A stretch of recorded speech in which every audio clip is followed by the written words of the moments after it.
So I have a question. You're fairly young when you started making big national and international change. How? What's been the key? Three things: passion, patience, and persistence.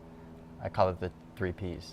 So when I look back at how I've engaged in all of these different realms, from government to chambers to private sector to nonprofits to civil society, which I've tried to engage in every single one of those to drive forward sustainability, it's been because I'm passionate about the topic that I'm spending my time in.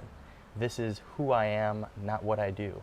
There are people who have jobs, and they go to work all day and they come home and they live a different life, and that's totally fine. I happen to be so fortunate to found something that is who I am internally. I cannot change that. Secondly, it's patience. It's being able to be patient about your idea and the fostering of that and not rushing it. It's difficult because we want something to be successful. We want something to be successful tomorrow or even next year or the year after that.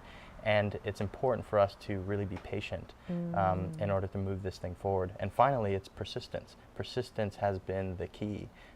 Give me an example of persistence. Yeah, when we started Ideas for Us at UCF, we applied to be a registered student organization.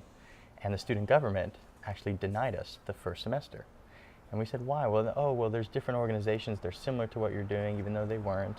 And so unfortunately, sorry, you're not going to be an RSO. Well, the next semester we came around, we applied, they denied us again.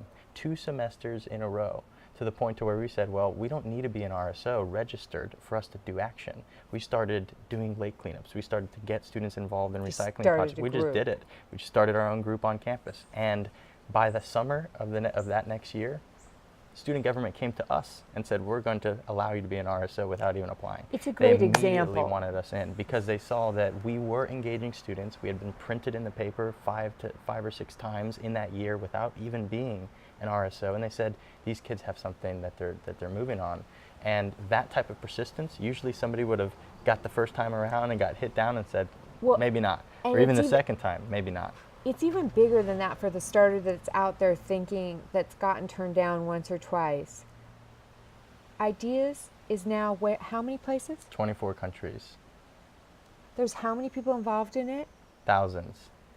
And people actually were working to keep it from coming to the world. Yeah. And I think we have to remember that. Sometimes we think everybody has an easy journey, right? It doesn't. If you have been turned down or denied or betrayed, rejected, whatever it is, that doesn't mean that isn't supposed to be birthed. 100%.